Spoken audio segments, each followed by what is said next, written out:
Hello, everyone. Today we will be looking at Proclus's commentary on Plato's Timaeus. We have just gone through the initial 10 dialogues of the Iamblichian curriculum. If you would like to participate in this current cycle of the reading group or any future cycle that we'll go through, you can sign up for that at subscribestar.com/airvoll, AARVOLL. And we've gotten a lot out of the curriculum. There are quite a few available Neoplatonic commentaries by Proclus, Olympiodorus, Hermias, Damascius, and it always adds extra dimensions that we would not be able to access just thinking for ourselves. These guys were steeped in the tradition. Their ways of thinking are deeply kind of analogical in a way that you rarely find today. They read in some ways like comparative mythologists or psychologists as well as philosophers. And I just think it's really good to revisit this Neoplatonic material directly. So the rest of these have not been shared publicly on the channel. We do have recordings, and you can access those if you sign up for the reading groups. We have other reading groups as well. We have like a history of Greek math that we're doing right now. We have Aristotle and a Neoplatonism group. Right now we're actually looking at Numenius, who is sometimes called a Neo-Pythagorean. He's been called the father of Neoplatonism. I think more justly the title does go to Plotinus for that. But he's important kind of background reading to understand the milieu in which Plotinus himself was working. So we have a lot going on in all of that. But for this in particular, I thought it would be valuable to share it publicly just because it's a huge document. There's not an audiobook available as far as I know. And I'm going to be reading through it in any case. And there's just so much here. In the past, when I read one of these commentaries and we do the dialogue, I just bring up as many points as I can, but there's just so much in these last two commentaries on the Timaeus and Proclus's commentary on the Parmenides that I would really prefer to read through it publicly and with everyone who's involved in the groups. That way we can all benefit from it. Proclus is, I think, in my opinion, the greatest of the interpreters of Plato. And no matter what your background is, you're going to get something out of this if you do give it a shot. So the etiquette here, I have some people in the chat from the reading group who are welcome to chime in whenever they have some comment. So feel free to interrupt at any point. And yeah, I will also interject my own comments. I find that it's a little bit easier actually to listen to a recording like this that's in real time and includes commentary on top of the commentary. Just because if you're listening to an audiobook by itself, sometimes, what is written as a book is not as easy just to listen to. So this kind of merges the two genres, written and oral, in a nice way, or at least in my opinion. It also gives me a nice record of this for the future. If I want to revisit this, it might be easier for me just to review these recordings. So that's my little intro for what we're doing here. And let's get started. By the way, we also covered Harold Tarrant's intro to Proclus's commentary from a newer edition. We're using Thomas Taylor's translation in this group because it is public domain. But Tarrant's introduction was really fascinating. There was a lot of information on Middle Platonism and the history of the commentary tradition, specifically looking at the Timaeus. So I'd recommend that for anyone who hasn't already read Harold Tarrant's introduction to the commentary. It was pretty valuable. So, all right. Proclus on the Timaeus of Plato. Proclus was about 28 years old when he wrote this. And probably most of it is derivative from his teacher, Syrianus. The later works of Proclus are probably a bit more independent. So we're looking at youthful Proclus, and that should come across in the writing as well. Book 1. That the design of the Platonic Timaeus embraces the whole of physiology, and that it pertains to the theory of the universe, discussing this from the beginning to the end, appears to me to be clearly evident to those who are not entirely illiterate. For this very treatise of the Pythagoric Timaeus concerning nature is written after the Pythagoric manner, and Plato, being thence impelled, applied himself to write the Timaeus, according to Syllographus. So, Concerning Nature is a work by Timaeus of Locri, or pseudo Timaeus, in the 1st century AD, probably.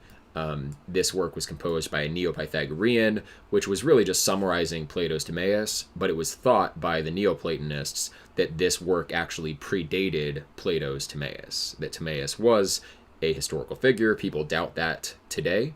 It's still uncertain whether there was a historical Timaeus, but the work under his name, Concerning Nature, was almost certainly a 1st century, either BC or AD work by a Neo-Pythagorean.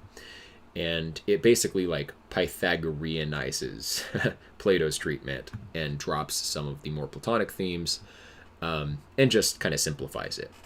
And there are slight discrepancies. Proclus will touch on some of that. But moving on. And by the way, the design of the Timaeus that he's talking about is also known as the scopos, or topic. Tarrant comments that it's really better to think of a scopos as the purpose of a dialogue, not so much what is the explicit subject matter that the dialogue covers, as what is the goal of the dialogue. What is it trying to disclose? What kind of element of the Platonic ontology is brought to light by it? So this scopos that Proclus quotes is the one that Iamblichus came up with. Okay. And, of course, Proclus and his teacher Syrianus are kind of in the school of Iamblichus generally, who took Neoplatonism in a more mystical direction, incorporating more material from the Chaldean oracles, which is a 2nd century inspired writing. They treated that as sacred scripture, also the Orphic poems, Orphic hymns.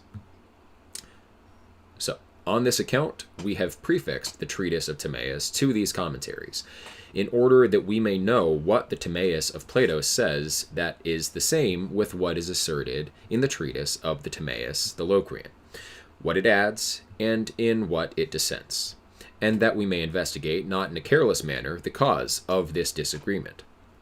All this dialogue, likewise, through the whole of itself, has physiology for its scope, surveying the same things in images and in paradigms, in wholes and in parts. For it is filled with all the most beautiful boundaries of physiology, assuming things simple for the sake of such as are composite, parts for the sake of wholes, and images for the sake of paradigms, leaving none of the principal causes of nature uninvestigated. Right. But that the dialogue deservedly embraces a design of this kind, and that Plato alone, preserving the Pythagoric mode in the theory concerning nature, has prosecuted with great subtlety the proposed doctrine, ought to be considered by those who are more sagacious and acute. For since, in short, physiology receives a threefold division, and one part of it is conversant with matter and material causes, but another part also adds the investigation of form, and evinces that this is the more principal cause. And again, since a third part demonstrates that these have not the relation of causes, but of con-causes, and admits that there are other causes, which are properly so called, of things generated by nature, viz., the effective, paradigmatic, and final cause. This being the case, among the multitude of physiologists prior to Plato that directed their attention to matter, there was a diversity of opinion respecting the subject of things.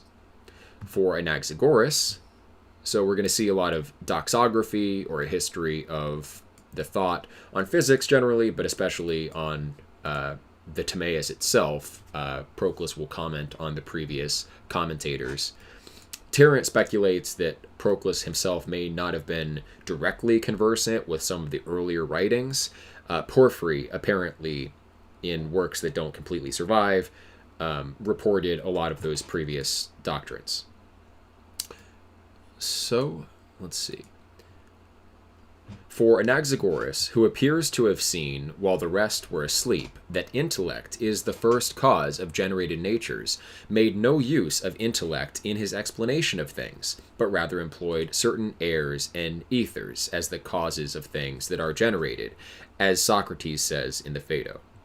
In the Phaedo, Socrates says he was all excited to get into the works of Anaxagoras, who was the first to attribute mind as the first principle. The earlier Ionians had suggested kind of elementary material causes like Thales with water, Heraclitus fire, Anaximenes air, and so forth. Those probably have deeper allegorical significances. They weren't really materialists in the modern sense, in all likelihood. But Anaxagoras made it explicit that mind was the first principle, but then Socrates complains that once he read the works of Anaxagoras, he found that there were all these merely physical explanations, not really invoking the notion of mind sufficiently. Anaxagoras was persecuted in Athens. He taught in Athens. I forget where he was actually from originally. But of those posterior to Plato, who were the patrons of a sect, not all, but some of them, as were more accurate than the rest, thought fit to survey physical form in conjunction with matter, referring the principles of bodies to matter and form. For if they anywhere mention the producing cause, as when they say that nature is a principle of motion, they rather take away its efficacious and properly effective power than allow the existence of it, by not granting that it contains the reasons or productive principles of the things affected by it, but admitting that many things are generated casually, or causally, I think it should be. Right. So matter and form, we have lower form, like lowercase form, which is the shape of things, and then matter, the substrate, which is itself formless.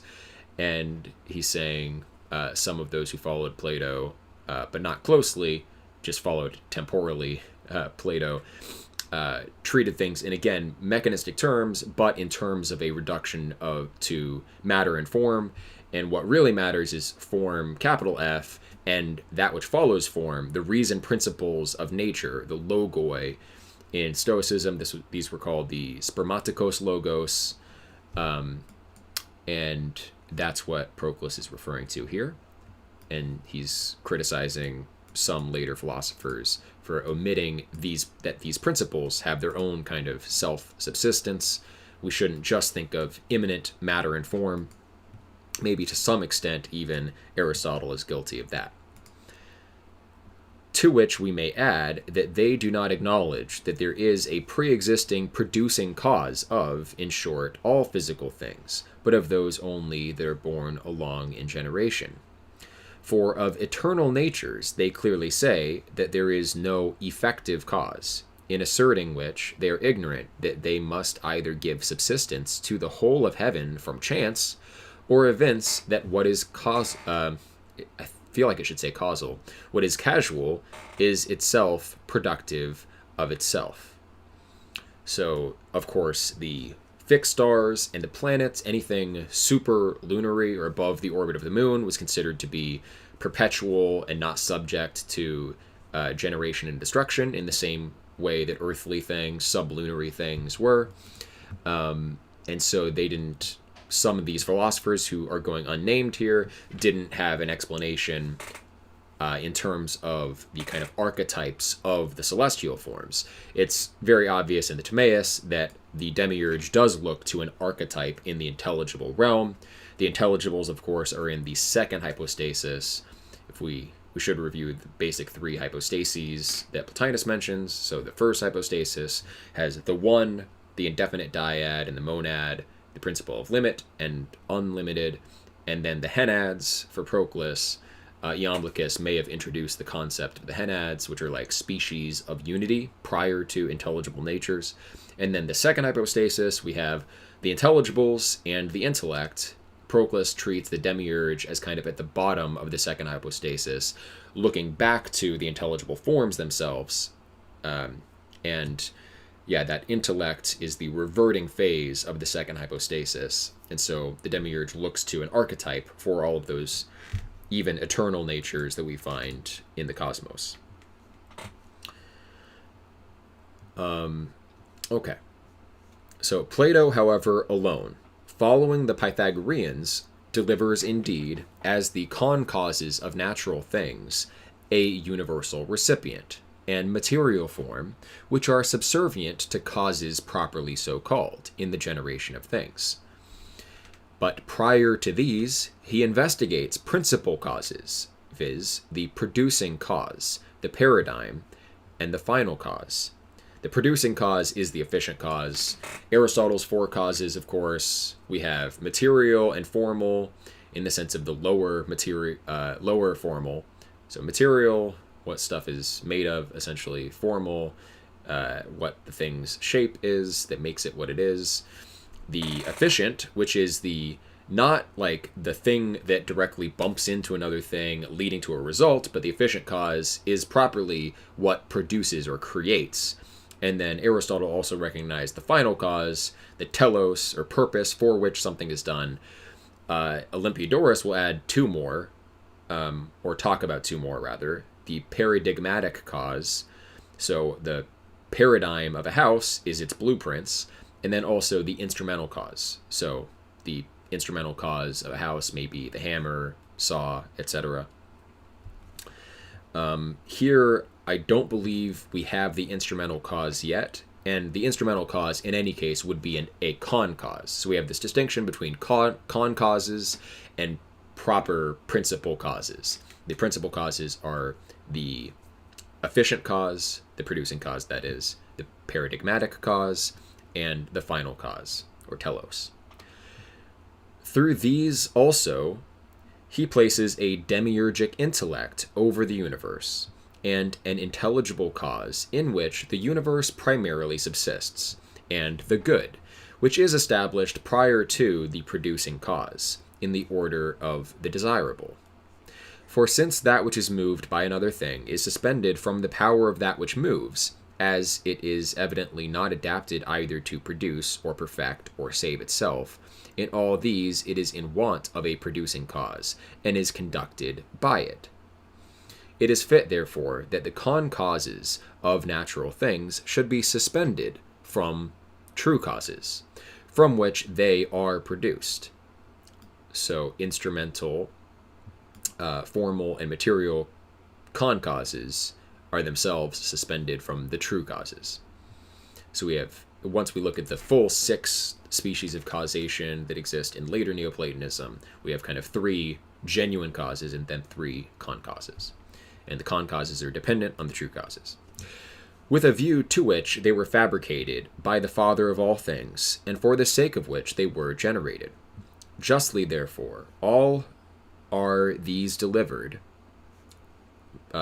Once again, justly, therefore, are all these delivered and investigated with accuracy by Plato, and the remaining 2, form and the subject matter, suspended from these.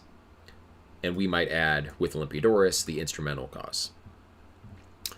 For this world is not the same with the intelligible or intellectual worlds, which, according to some, subsist in pure forms. But one thing in it has the relation of reason and form, and another of a subject.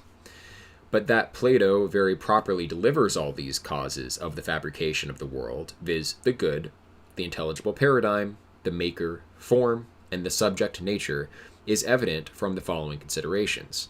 For if he had spoken concerning the intelligible gods, he would have evinced that the good alone is the cause of these, for the intelligible number is from this cause. But if concerning the intellectual gods, he would have shown that the good and the intelligible are the causes of these. For the intellectual multitude proceeds from the intelligible unities and the one fountain of being. Right. The intelligible is prior to the intellectual because the intellectual is a reversion upon the intelligible. The intelligibles are the forms, properly speaking, and then intellect reverts back upon the form. You need that distinction so that intellect has a proper object. And the object of something is its telos in a certain sense, and that for which a thing exists is greater and therefore prior, by Platonic reasoning, to the thing itself. So intellect is for the intelligibles. It contemplates the intelligibles. The goal of intellect is the intelligibles, so the intelligibles are higher. And if he had spoken concerning the supermundane gods, he would have produced them from the intellectual and total fabrication, from the intelligible gods, and from the cause of all things. For this cause gives subsistence to all things, of which secondary natures are generative, but in a primary, ineffable, and inconceivable manner. Right, so if he was talking about supermundane gods, so those are like encosmic, they're within the cosmos, but they're above the sublunary realm, then we'd have to also speak of the fabricating cause and the cause of the all, which we read about in the Philebus rather. The cause of the mixture of limitation and unlimitation, that's the cause of all things. And we'd have to talk about that if the subject matter were supermundane gods. But since he discusses mundane affairs and the whole world, he gives it matter and form, descending into it from the supermundane gods, suspends it from the total fabrication, assimilates it to intelligible animal, and demonstrates it to be a god by the participation of the good, and thus he renders the whole world an intellectual, animated god. This, therefore, and such as this, is, as we have said, the scope of the Timaeus. So it's not just any of these higher levels, it is the entirety. So we're going to deal with the demiurge, we're going to deal with all of these higher levels of things. So let's review from the first sentence, the scopos, just so we bear that in mind. The design of the Platonic Timaeus embraces the whole of physiology, and that it pertains to the theory of the universe, discussing this from the beginning to the end, appears evident. So the entire universe, the all, that's what the all refers to. If you're reading Plotinus and he talks about the all, some people might wonder, does that include like the realm of forms and such? Not really. It's talking about the cosmos as a whole. So that's the all. And, but Proclus, now I'm kind of just relying on Harold Tarrant here. Proclus and Iamblichus, or really Proclus more so, and probably Syrianus, his teacher, kind of extend the scopos also to deal with the divinities that are involved in the creation of the cosmos, of the all. Obviously, the demiurge is directly addressed, but there might be more theological dimensions that Proclus brings out. Iamblichus focused more on the physical aspect of the dialogue. Proclus and Syrianus kind of gave it more of a theological dimension, which we'll see if that actually pans out. So this, however, being the case, the order of the universe is appropriately indicated in the beginning of the dialogue through images, but in the middle of it, the whole fabrication of the world is delivered, and in the end, partial natures and the extremities of fabrication are woven together with wholes. For the resumption of the discourse about Apollody and the narration respecting the Atlantic island, Atlantis, unfold through images the theory of the world. There is discussion in Tarrant's introduction about the role of the Atlantis story. Of course, like Proclus wants to interpret it in all possible senses. So Proclus will make some attempts to defend the historical existence of Atlantis. Tarrant is skeptical whether earlier commentators really held to that. Crantor is, from the Old Academy, the one that is generally attributed the view that Atlantis was historical. Tarrant even disputes that. I think his disputation on that point was tenuous, frankly. But Proclus will try to defend all of the different dimensions. The allegorical meaning, though, we'll explore with basically Athens representing that cosmic order. So just to explain that a little bit more, in the Republic, of course, we're looking at the ideal form of government and also the ideal state of soul. We look to the ideal state writ large so that we can understand the nature of justice in the soul. So we have the kind of microcosm of the individual, the mesocosm of the state, and then the macrocosm of the proper order of the cosmos. So that's why at the beginning of the Timaeus, we have this review of the material from the Republic, and then this story of Atlantis, how are these things weaved together? Well, the story of Atlantis will kind of illustrate allegorically the relation of this ideal formal principle and then its antagonist, the more material Atlanteans, or Atlantines, I guess. So, all right. For if we direct our attention to the union and multitude of mundane natures, we must say that the polity which Socrates summarily discusses is an image of their union, establishing as its end the communion which pervades through all things. That's the ideal state, being in harmony with the natural reason principles. But that the war of the Atlantics with the Athenians, which Critias narrates, is an image of the division of mundane natures, and especially of the opposition according to the two coordinations of things. But if we divide the universe into the celestial and sublunary regions, we must say that the Socratic polity is assimilated to the celestial order. For Socrates says that the paradigm of it is established in the heavens, but the war of the Atlantics to generation, which subsists through contrariety and mutation. These things, therefore, for the reasons we have mentioned, precede the whole of physiology, rather. So, different commentators in the past had discussed different reasons and different ways to interpret the Atlantis story.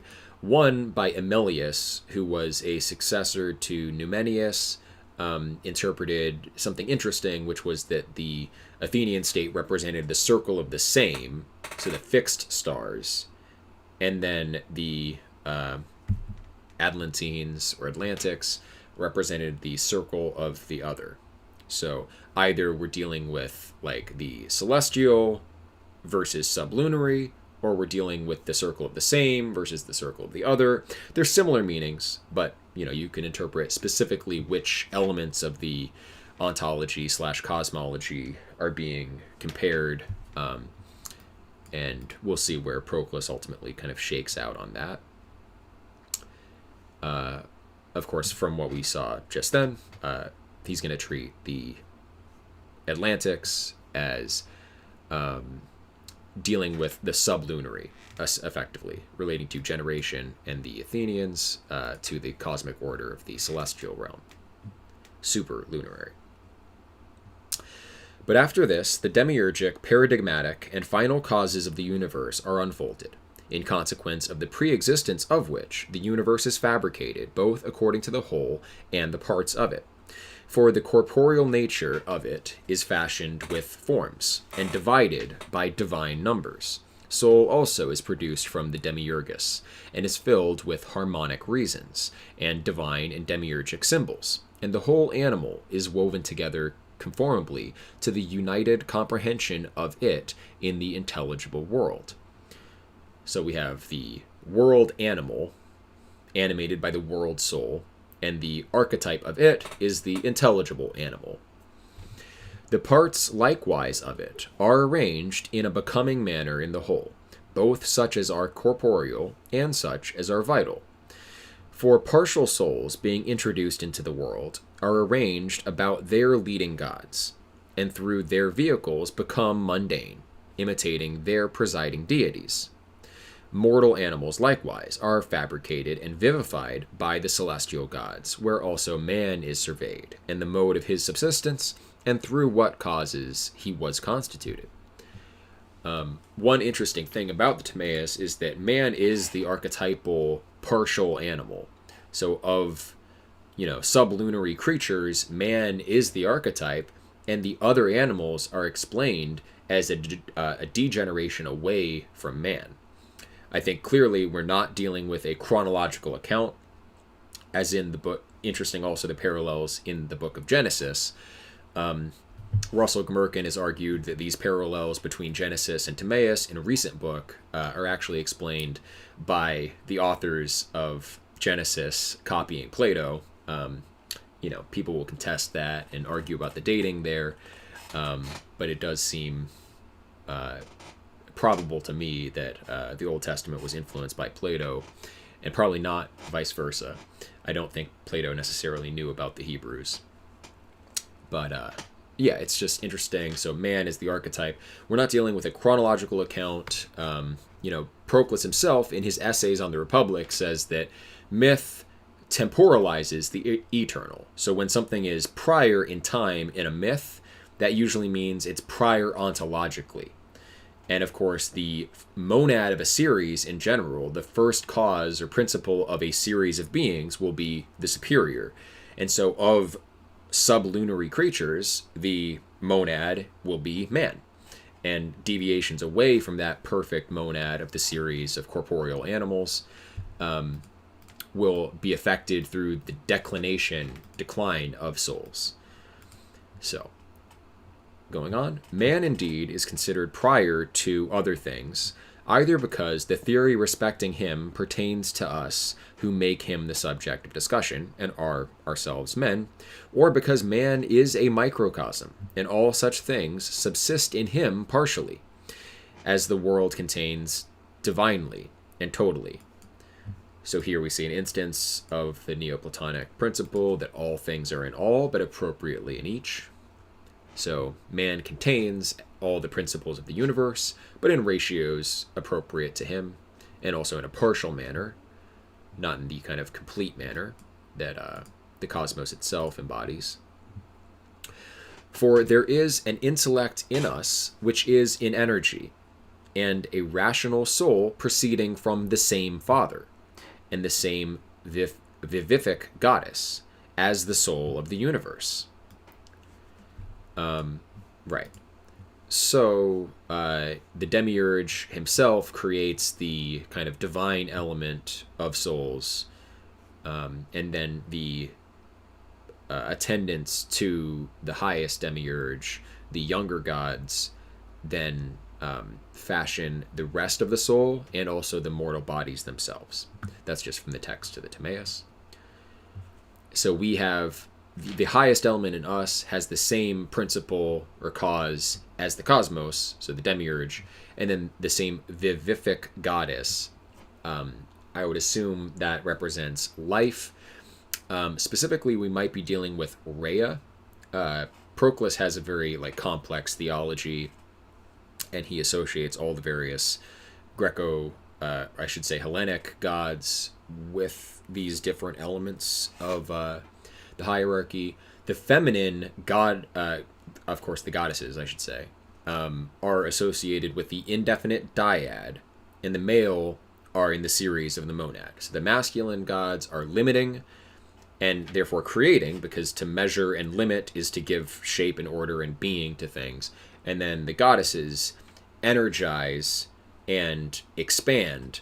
And so in the triad, being, life, intellect, life is symbolized by a feminine goddess, and then intellect, reversion, and also the abiding itself are represented by the masculine. So that there will be demiurgic trinities as well. And so I assume that vivific goddess represents the life phase of the second hypostasis, probably at a smaller level, so probably in the intellective phase. We have repetitions of cycles within cycles, so of course the second hypostasis itself will have being, life, intellect, and then within intellect we'll have a corresponding kind of being, life, intellect reiteration, and then within the intellect of intellect, being, life, intellect. So it's a sort of like a fractal sort of thing. So I don't know exactly where this vivific goddess stands, but in any case, it's the same vivific goddess that creates the highest element of ourselves and also the soul of the universe. Okay, I'm going to restart this sentence so we can keep track. For there is an intellect in us which is in energy, and a rational soul proceeding from the same Father and the same vivific goddess as the soul of the universe. Also an ethereal vehicle analogous to the heavens, and a terrestrial body derived from the four elements, and with which likewise it is coordinate. If therefore it is necessary that the universe should be surveyed multifariously in the intelligible and in the sensible world, paradigmatically, iconically, totally and partially, it will be well if the nature of man is perfectly discussed in the theory of the universe. You may also say that conformably to the Pythagorean custom, it is necessary to connect the discussion of that which surveys with that which is surveyed. That's an interesting point. Makes me think of like John Wheeler, the observer-dependent universe.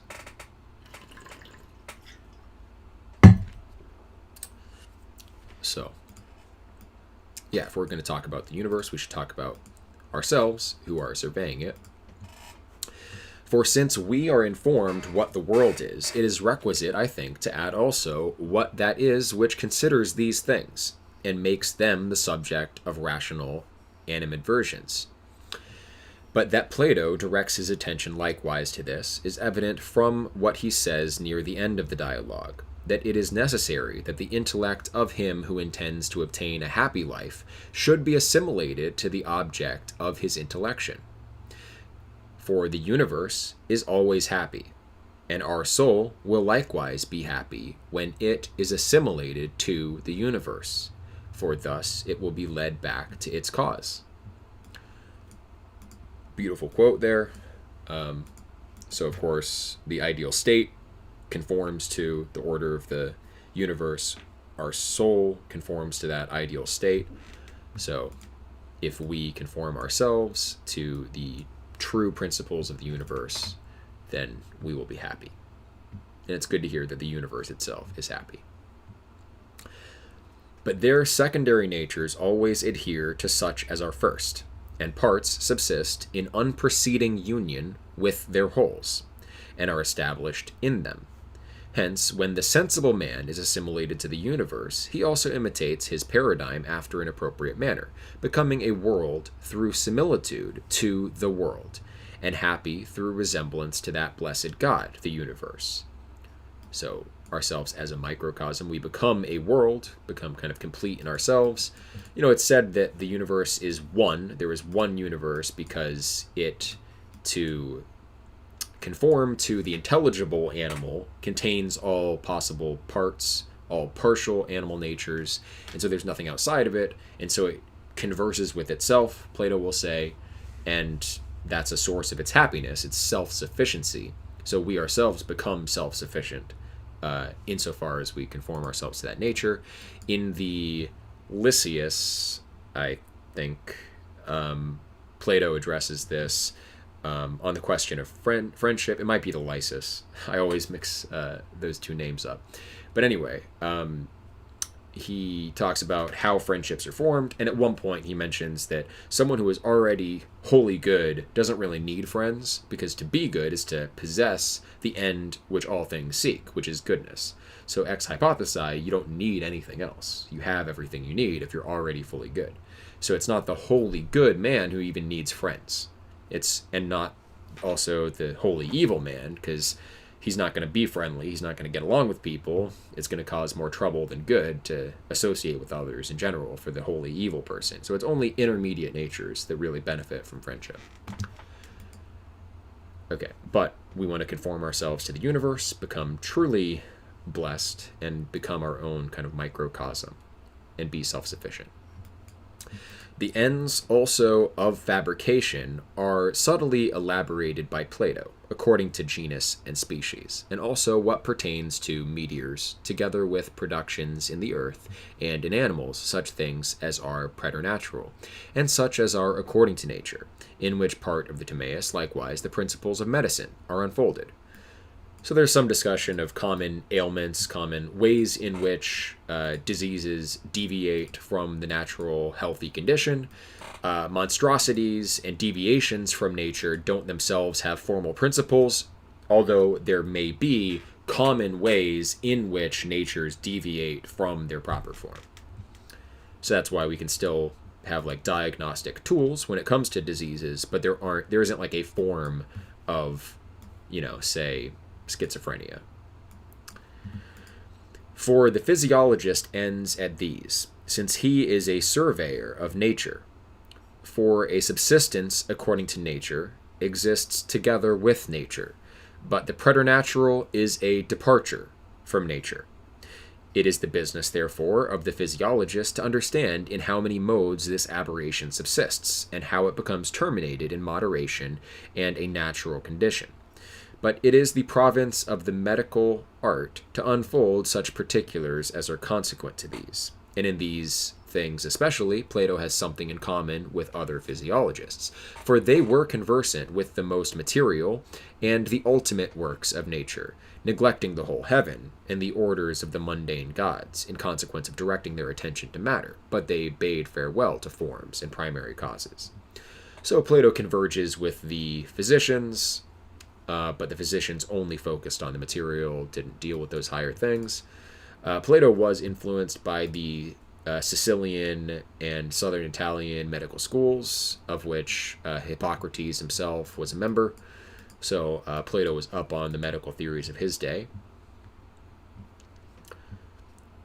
It also appears to me that the daimonical Aristotle, emulating as much as possible the doctrine of Plato, thus arranges the whole of his discussion concerning nature, perceiving that the things which are common to every thing that has a natural subsistence are form and a subject, that from whence the principle of motion is derived, motion, time, and place, all which are delivered by Plato in this dialogue, viz., interval, and time, which is the image of eternity, and is consubsistent with the universe, the various species of motion, and the causes of things which have a natural subsistence.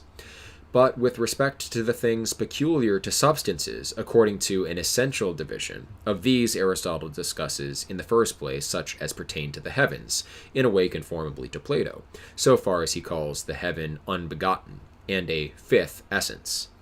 For what difference is there between calling it a fifth element, or a fifth world, and a fifth figure, as Plato denominates it? So we have the four elements, obviously associated with the tetrahedron, icosahedron, cube, and I'm missing one. I forget. In any case, the dodecahedron is going to be the fifth form associated with the universe at large, and so Proclus is saying he's talking about the ether there. Plato seems to talk about ether as a kind of rarefied air, so he classes it with air, but Proclus is saying, no, they are talking about the same essential kind of distinction here. But in the second place, he discusses such things as are common to everything that has a a generated subsistence. Yes, Karnak, the dodecahedron. That's the fifth one, though. What's the fourth one? We have tetrahedron, icosahedron, cube, and I'm missing one of those first four. So, trivia for whoever wants to answer that in the chat. I should also say I'm kind of presupposing you are all familiar with the text of the Timaeus, and you should probably also read the pseudo-Timaeus concerning nature, as well as, I mean, if you haven't read Aristotle's Physics, might be a good idea to do that.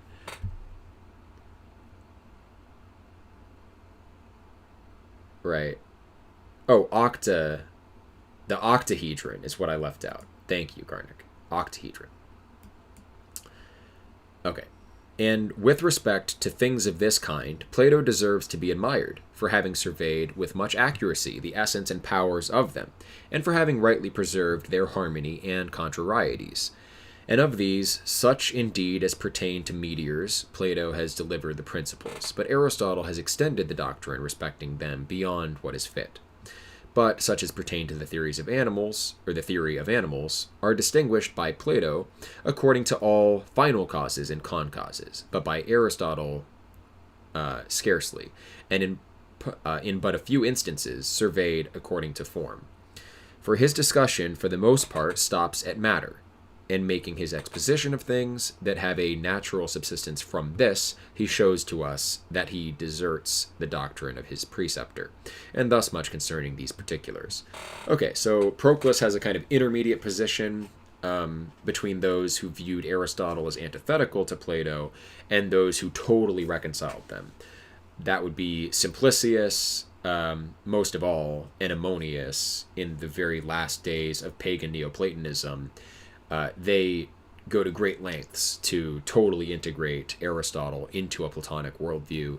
Ammonius kind of emphasizes the Aristotelian, Simplicius kind of emphasizes the Platonic, but they both try to marry them as tightly as possible. Proclus will criticize Aristotle quite a bit.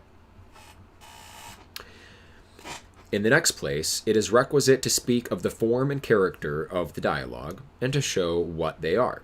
It is universally acknowledged, then, that Plato, receiving the treatise of the Pythagoric Timaeus, so again, the Neoplatonists believed that the pseudo-Timaeus document was older than Plato's dialogue.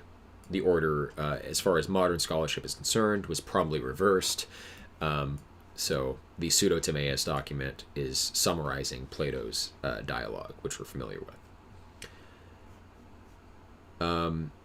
So Plato received the Pythagoric Timaeus, which was composed by him after the Pythagoric manner, and emulating this, began to write his Timaeus. Again, it is also acknowledged by those who are in the smallest degree conversant with the writings of Plato that his manner is Socratic, philanthropic, and demonstrative. If, therefore, he has anywhere mingled the Pythagoric and Socratic peculiarity, he appears to have done this in the present dialogue. So we mix the Socratic elements of Plato's philosophy with the Pythagoric elements. The Socratic elements are largely of style. You could say the Pythagoric are largely of substance. For there are in it, from the Pythagoric custom, elevation of conception, the intellectual, the divinely inspired, the suspending everything from intelligibles, and bounding holes in numbers, the indicating things mystically and symbolically, the anagogic, the transcending partial conceptions, and the enunciative or unfolding into light. But from the Socratic philanthropy, the sociable, the mild, the demonstrative, the contemplating beings through images, the ethical, and everything of this kind. Hence, it is a venerable dialogue, forms its conceptions supernally from the first principles, and mingles the demonstrative with the enunciative. It also prepares us to understand physics, not only physically, but likewise theologically. For nature herself, who is the leader of the universe, being suspended from and inspired by the gods, governs the corporeal formed essence. And she neither ranks as a goddess nor is without a divine peculiarity, but is illuminated by the truly existing gods. So nature is not a goddess, but does have a divine peculiarity and is illuminated by the truly existing gods. Nature in general is treated as intermediate between body and soul. If likewise it be requisite that discourses should be assimilated to the things of which they are the interpreters, as Timaeus himself says, it will be fit that this dialogue also should have the physical, and should also have the theological, imitating nature, which is the object of its contemplation. So nature herself has both the physical and theological dimension, and so the dialogue likewise should have both. Farther still, according to the Pythagoric doctrine, things receive a threefold division into intelligibles, things physical, and such as are the media between these, which are usually called mathematical. But all things may be appropriately surveyed in all. So we have these divisions, but there is a dimension of the physical or the intelligible in the mathematical, and likewise you could write the same thing starting from any point, right? The intelligibles seminally contain or causally contain the mathematical and physical. The physical contains the intelligible and the mathematical, as in the manner of an image, etc. So all things are in all, but appropriately to the nature of each. For such things as are media, and such as are last, presubsist in intelligibles after a primordial manner. Both these subsist in the mathematical genre. First natures, indeed, iconically, but such as is rank third, paradigmatically. So I kind of anticipated what Proclus was about to say, because I have read a good amount of Proclus at this point. So Yeah, he was just kind of re-articulating that. In physical entities also, there are images of the essences prior to them. This, therefore, being the case, Timaeus, when he constitutes the soul, very properly indicates its powers, its productive principles, and its elements through mathematical names. But Plato defines its peculiarities by geometrical figures, and leaves the causes of all these primordially pre-existing in the intelligible and demiurgic intellect. And thus much concerning these things, since when we descend to particulars, we shall be able to know more perfectly the manner of the dialogue. But the hypothesis of it is as follows. Socrates, having come to the Piraeus for the sake of the Bendidian festival and solemn procession, discoursed there concerning a polity with Polemarchus, the son of Cephalus, Glaucon, and Adeimantus, and likewise Thrasymachus, the sophist. So Proclus is going to explain that the occasion of the Republic is reported by Socrates to those present at the reading of the Timaeus itself. So that would be Critias, Timaeus, and Hermocrates. And then there was supposed to be another fourth auditor. That fourth auditor would have been there to hear the Republic, but wasn't there to hear the events of the Timaeus or Critias. But it's interesting. Harold Tarrant points out there's actually not enough evidence in the text to confirm that the occasion of the account of the Republic was actually the same occasion as that in which Socrates gave the account of the ideal polity to Timaeus, Hermocrates, and Critias. The Republic is written from the perspective of Socrates, telling these events when he met with Glaucon, Adeimantus, and Thrasymachus. He's reporting the events of that day to an audience which goes unnamed. And so Proclus, logically kind of puts the pieces together and says, okay, the audience that Socrates is talking to in the text of the Republic is in fact Timaeus, Hermocrates, and Critias, and so that occasion was the day prior to the events of the Timaeus. But there's really not enough to disambiguate that possibility from the possibility that Socrates simply reported his thoughts about the ideal state to Timaeus, Hermocrates, and Critias, and the occasion of the Republic was a totally separate time. Could be either. Proclus assumes that the telling of the Republic was told to the auditors who were present on the day of the Timaeus. So let's restart this paragraph. Socrates, having come to the Piraeus for the sake of the Bendidian festival and solemn procession, discoursed there concerning a polity with Polemarchus, the son of Cephalus, Glaucon, and Adeimantus, and likewise Thrasymachus, the sophist. But on the day after this, he narrates the conference in the Piraeus as it is laid down in the Republic, in the city, to Timaeus, Hermocrates, and Critias, and to another fourth anonymous person. I'm sure Proclus will analyze who the anonymous person is and what they symbolize. I've speculated maybe it's Plato himself, because Plato is not present in the Phaedo on the day of Socrates' death because he was sick. The fourth anonymous person at this occasion was likewise sick, so maybe that's Plato's way of kind of taking himself out of the dialogue when he otherwise historically might have been there. I don't know.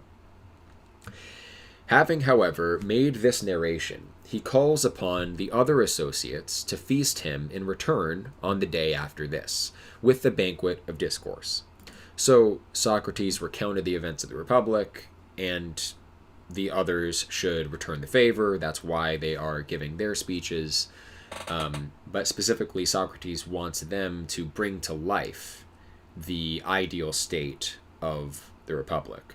So Critias suggests that the ancient Athens from like 10,000 years ago, or 9,000 I should say, was actually constituted or used the same constitution as the ideal state in the Republic.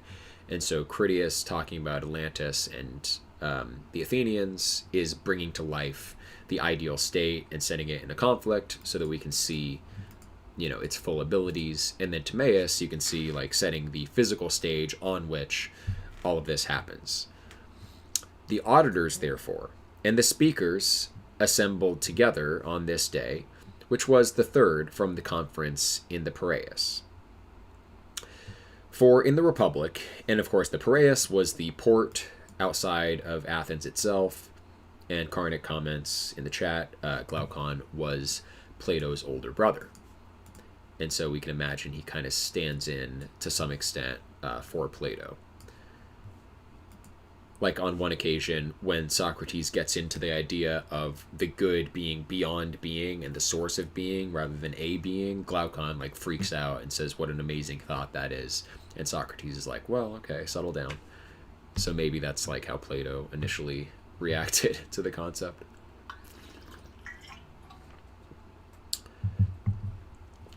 For in the Republic it is said, I went down yesterday to the Piraeus, but in this dialogue, quote, of those who were received by me yesterday at a banquet of discourse, but who ought now in their turn to repay me with a similar repast.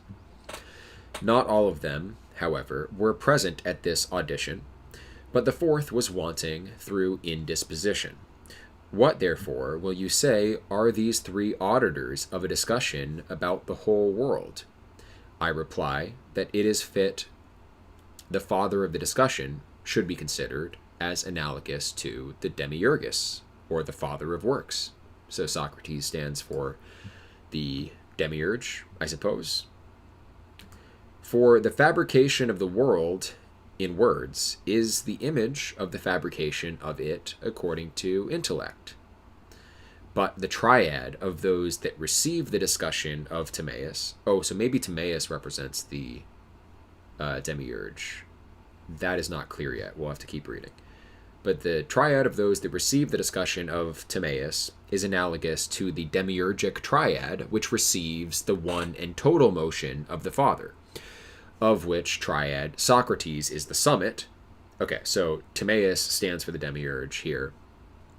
And then the triad Socrates is the chief of the triadic demiurges, through an alliance of life immediately conjoining himself to Timaeus, just as the first of the paradigmatic triad is united to the Father, who is prior to the triad. These things, however, if the gods please, we shall render more manifest through what follows. As we have therefore spoken concerning the scope and management of the dialogue, have shown how admirable the character of it is, and what is the whole of the hypothesis, and have indicated the adaptation of the persons to the present discussion, it will be proper that, betaking ourselves to the words of Timaeus, we should investigate every particular to the utmost of our power. So Proclus has kind of rehearsed the typical Neoplatonic commentary tropes of addressing the scopos or topic, addressing what the characters stand for, what the manner or style basically of the dialogue is, and then the setting is often also discussed, like the environment in which the dialogue takes place. Okay. Since, however, the word nature, being differently understood by different persons, disturbs those who love to contemplate the conceptions of Plato, let us in the first place show what it appeared to him to be, and what his opinion was of its essence. For the knowledge of what nature is, whence it proceeds, and how far it extends to productions, will be adapted to the dialogue, which has for its object the physical theory. For of the ancients, some indeed, as Antiphon, called matter nature, but others form, as Aristotle in many places. Others again called the whole of things nature, as some prior to Plato, of whom he speaks in the Laws. Others denominated nature things which subsist by nature, but others gave the appellation of nature to physical powers, such as gravity and levity, rarity and density. Of some, rarity and density, as some of the peripatetics, and still more ancient physiologists. Others called things which have a natural subsistence the art of God, others soul, and others something else of this kind. Plato, however, does not think fit to give the appellation of nature primarily either to matter, or material form, or body, or physical powers, but is averse to call it immediately soul, placing, however, the essence of it in the middle of both, I mean between soul and corporeal powers, the latter being inferior to it in consequence of being divided about bodies and incapable of being converted to themselves, but nature surpassing things posterior to it through containing the reasons or productive principles of all of them, and generating and vivifying all things. He has delivered to us the most accurate theory concerning it. Right. So that's important, that nature being inferior to soul is incapable of self-reversion. Right? Souls can revert upon themselves as a whole. Bodies can't because they're extended. And nature also can't. Even though nature isn't extended in the same way, it is divided about bodies, because the nature of things is partial corresponding to those partial natures, and those partial natures are spatially extended, so I guess nature in that sense is spatially extended, and so incapable of self-reversion. For according to common conceptions, nature is one thing, and that which subsists according to and by nature another. For that which is artificial is something different from art, and the intellectual soul is one thing, and nature another. For nature indeed verges to bodies, and is inseparable from them. So soul is separable from bodies, but nature is not. But the intellectual soul is separate from bodies, is established in herself, and at one and the same time belongs to herself and to another. She belongs to another, indeed, in consequence of being participated, but to herself through not verging to the participant, just as the father of soul is of himself being imparticipable, and, if you are willing, prior to him, the intelligible paradigm itself of the whole world. Right. So Proclus has a distinction between the imparticipable, the participated, and the participating. The imparticipable is the highest aspect of a form which is totally exempt, which has no relations directly to the things that participate, and then there's the participated aspect of the form. So soul is he's not directly saying that soul has an imparticipable arche or principle, because it is participated, but it remains exempt in the same manner as the imparticipable remains exempt, and so is separable from body. But let's keep going. For these follow each other, viz. Itself, of itself, and of another, and another. So this spectrum, you'll notice, also involves the spectrum between the same and the other. So that's worth repeating. We have 1, 2, 3, 4, 5 terms here. Itself, that which is of itself, that which is of itself and another, that which is of another, and pure otherness. So I would guess we have the imparticipable itself, of itself, participated, of itself and another, the participating, of another, or maybe participating is of another, and then another entirely would probably be matter. So without form, pure otherness. So that didn't line up perfectly, but anyway, we get the spectrum that he's drawing. And with respect to the last of these, it is evident that it is everything sensible, in which there is interval and all various division. Okay, so he's explaining these here. So things sensible, in which there is all various division and interval, that is another. But of next to this, viz. That which is of another, it is nature, which is inseparable from bodies. Okay, so another is like bodies themselves. Of another is nature. that which immediately precedes this, viz., that which is both of itself and of another, is soul, which subsists in herself, and imparts by illumination a secondary life to another thing. So soul is of itself and of another, and then of itself, next to this, or that which is of itself, is the demiurgic intellect, who abides, as Plato says, in himself, in his own accustomed manner, and yet who also creates the world. So is related to the world, verges towards creation. And next to this, or itself, is the intelligible cause of all things, which is the paradigm of the productions of the demiurgus, and which Plato on this account thinks fit to call animal itself. Okay, so that's important. Itself, the intelligible animal, of itself, the demiurge, of itself and another, soul, of another, nature, another, body. Also important that this is similar to a distinction that Timaeus actually draws in the three gods. So in Plato's second letter, there is this cryptic passage when he's addressing the tyrant Dionysius II. He wants to disclose like this aspect of metaphysics that only himself has fully understood, apparently, and he talks about the kind of father of all things and then the second and third gods.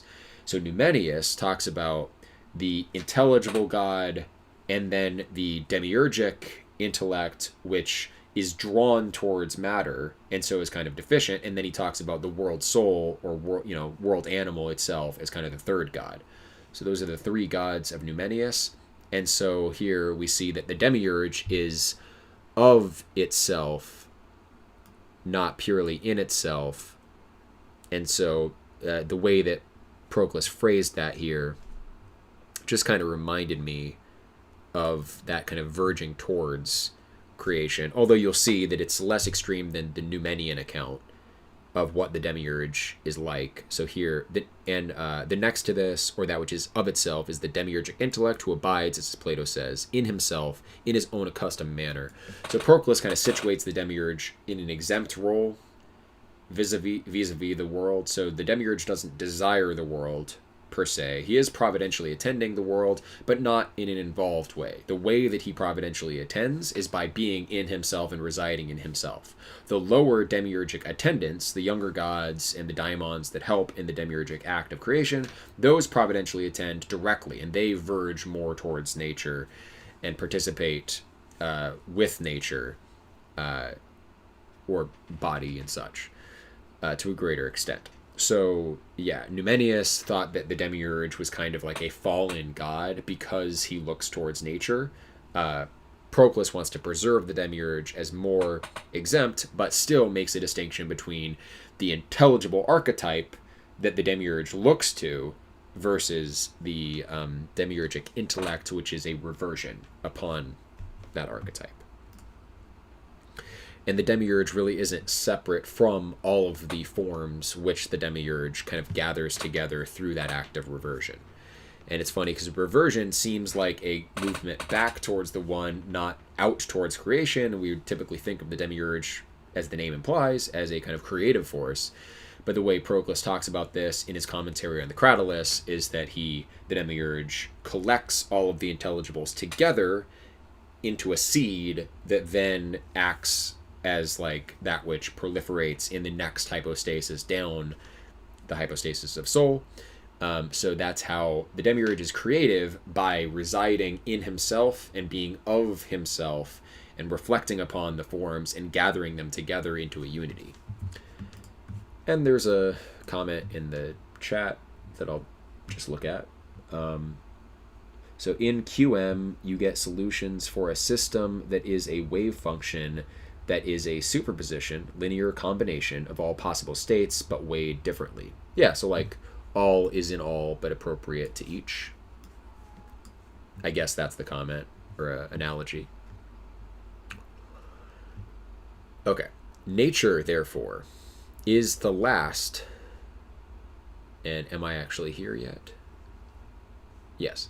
Nature, therefore, is the last of the causes which fabricate this corporeal formed and sensible essence. She is also the boundary of the extent of incorporeal essences, and is full of reasons and powers through which she directs and governs mundane beings. So the spermatikos logos are reason principles of nature. They subsist in nature, and yet are incorporeal. But they're not separable from extended form. They don't exist in the same way as the causes of things exist in soul, as logoi or enoi ideas, and they don't exist in the same way as the intelligibles themselves or forms. So like the spermatikos logo, you can see a spectrum, obviously. We have like the forms themselves, which are totally one. We have the logoi or enoi in the soul, which are more unified than natural reason principles. And then we have natural reason principles, which kind of disseminate and extend. And then we have matter, which is totally inseparably extended. Okay. Let's see. So she is also the boundary of the extent of incorporeal essences. So nature is where the incorporeals stop, and is full of reasons and powers through which she directs and governs mundane beings. And she is a goddess indeed, in consequence of being deified, but she has not immediately the subsistence of a deity.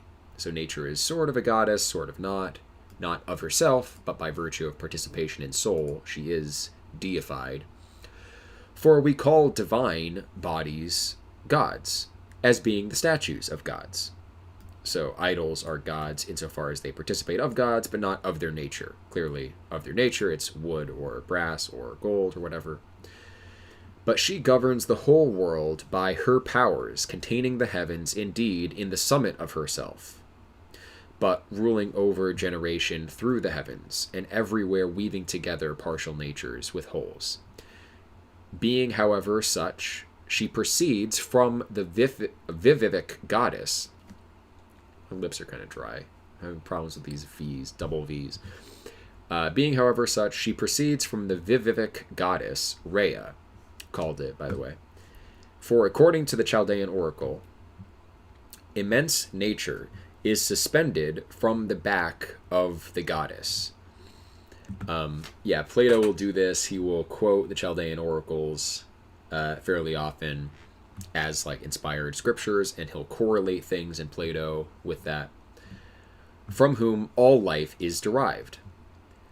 Again, Rhea is like the life phase there. Both that which is intellectual and that which is inseparable from the subjects of its government.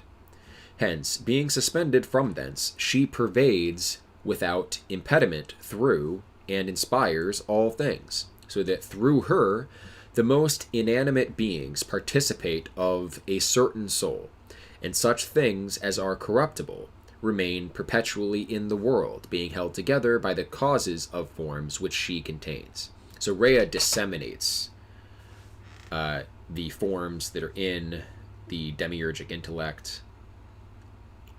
Although elsewhere, I think again the Cratylus commentary, he talks about how really Cronus, there's a Cronus, Rhea, Zeus trilogy. I haven't fully internalized all of Proclus's theology, which gets quite specific with the different pagan gods. So apologies if I'm getting that wrong. We'll just attend to exactly where Rhea's place is. These two dialogues, Timaeus and Parmenides, we're going to read all of the commentary, and then I intend to go on and read the Platonic theology. I tried to read that years ago.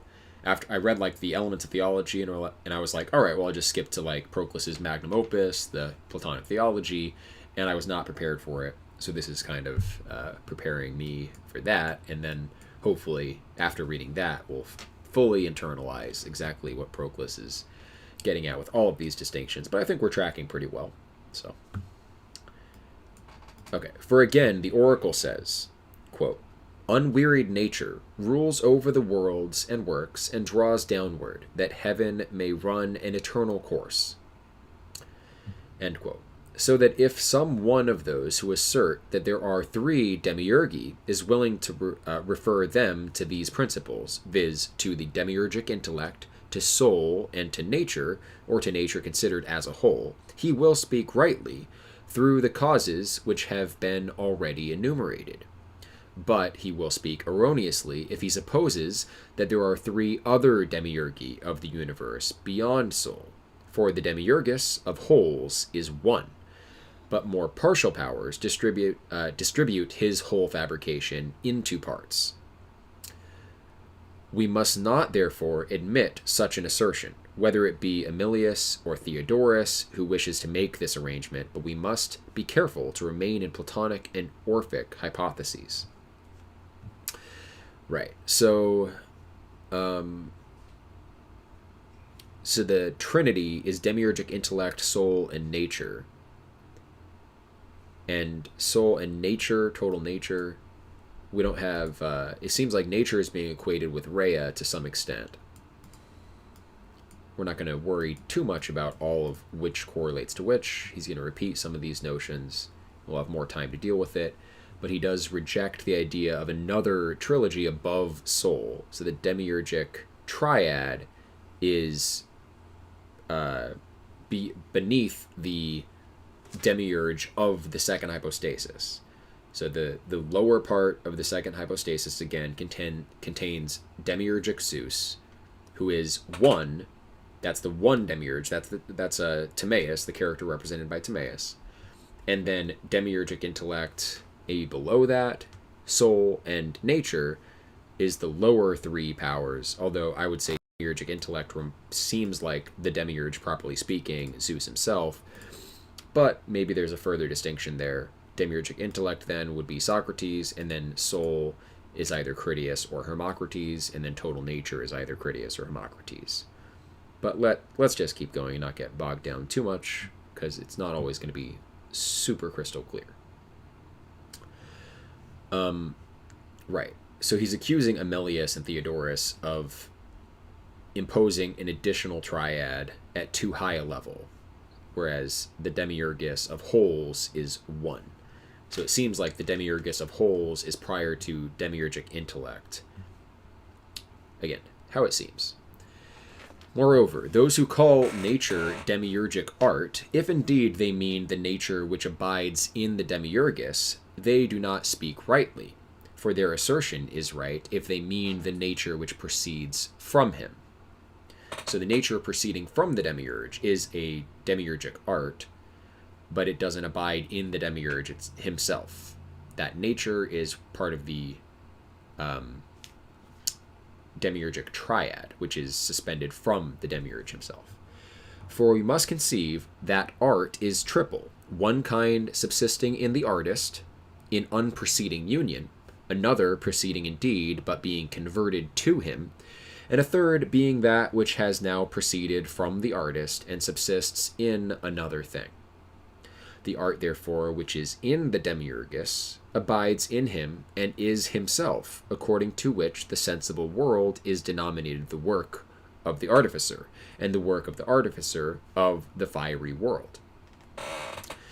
Right. So that's the same idea that I mentioned before. The demiurge creates by having that art in himself. So insofar as nature is the art of the demiurge, it's an image of the art which remains in the demiurge himself and doesn't proceed from thence. But, of course, nature, that aspect of the demiurgic triad, does proceed, and in another sense is then demiurgic art. But the intellectual soul is art indeed, yet art which at the same time both abides and proceeds. And nature is art which proceeds alone, on which account also it is said to be the organ of the gods, not destitute of life, nor alone alter motive, but having in a certain respect the self-motive, through the ability of energizing from itself. For the organs of the gods are essentialized in efficacious reasons, are vital, and concur with the energies of the gods. So nature moves herself and is that aspect of the demiurgic art which is wholly proceeded away. The demiurgic soul is kind of that intermediate between nature and intellect, and you would expect then the demiurgic soul perhaps to be the world soul, because that is the first soul. So I can't imagine another soul beyond that, but maybe there's room for it. I'm not sure.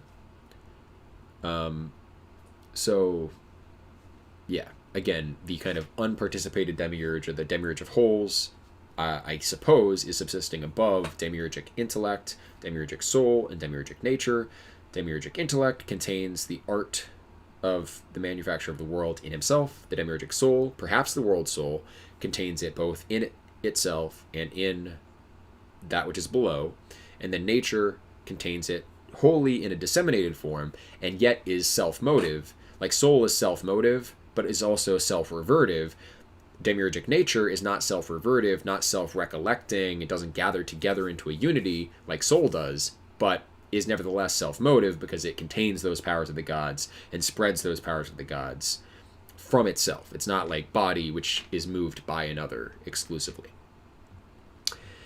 As we have therefore shown what nature is according to Plato, that it is an incorporeal essence inseparable from bodies, containing the reasons or productive principles of them, and incapable of perceiving itself, and as it is evident from these things that the dialogue is physical, which teaches us concerning the whole mundane fabrication, it remains that we should connect what is consequent with what has been said.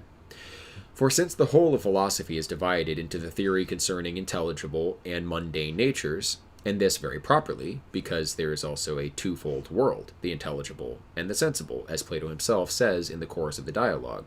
This being the case, the Parmenides comprehends the discussion of intelligibles, but the Timaeus that of mundane natures. For the former delivers to us all the divine orders, but the latter all the progressions of mundane essences. But neither does the former entirely omit the theory of the natures contained in the universe, nor the latter the theory of intelligibles. So Timaeus deals with both, emphasizing the physical. Parmenides deals with both, emphasizing the intelligible. Because sensibles are in intelligibles paradigmatically, and intelligibles in sensibles iconically. But the one is exuberant about that which is physical, and the other about that which is theological, in a manner appropriate to the men from whom the dialogues are denominated. To Timaeus, for he wrote a treatise of this kind about the universe, and to Parmenides, for he wrote about truly existing beings. The divine Iamblichus therefore says rightly that the whole theory of Plato is comprehended in these two dialogues, the Timaeus and Parmenides. For everything pertaining to mundane and supermundane natures obtains its most excellent end in these, and no order of beings is left uninvestigated. To those also who do not carelessly inspect these dialogues, the similitude of discussion in the Timaeus to that in the Parmenides will be apparent. For as Timaeus refers the cause of everything in the world to the first demiurgus, so Parmenides suspends the progression of all beings from the one. And this is effected by the former so far as all things participate of the demiurgic providence, but by the latter so far as beings participate of a uniform hyparxis, or of an hyparxis which has the form of the one. Further, one second, let me just make sure the stream is still good. Yes, it is. In fact, I'm going to go back to this sentence here. For as Timaeus refers the cause of everything in the world to the first demiurgus, so Parmenides suspends the progression of all beings from the one. And this is effected by the former, so far as all things participate of the demiurgic providence, but by the latter, so far as beings participate of a uniform hyparxis, or of a hyparxis which has the form of the one. Farther still, as Timaeus, prior to physiology, extends through images the theory of mundane natures, so Parmenides excites the investigation of immaterial forms prior to theology. For it is requisite, after having been exercised in the discussions about the best polity, to be led to the knowledge of the universe. and after having contended with strenuous doubts about forms, to be sent to the mystic theory of the unities of beings. Having, however, said thus much, it is now time to consider the words of Plato and investigate their meaning to the utmost of our ability. Quote, I see 1, 2, 3, but where, friend Timaeus, is the fourth person of those who, having been received by me yesterday at a banquet of discussion, ought now to repay me with a similar repast? Okay, so this here is, of course, the beginning of his direct commentary on the text. That's the first line of the Timaeus. This is not in general a running commentary, so we don't have line-by-line sections like some other commentaries. That's the way Olympiodorus writes his Alcibiades and Gorgias commentaries. We may check in from time to time with the Timaeus itself.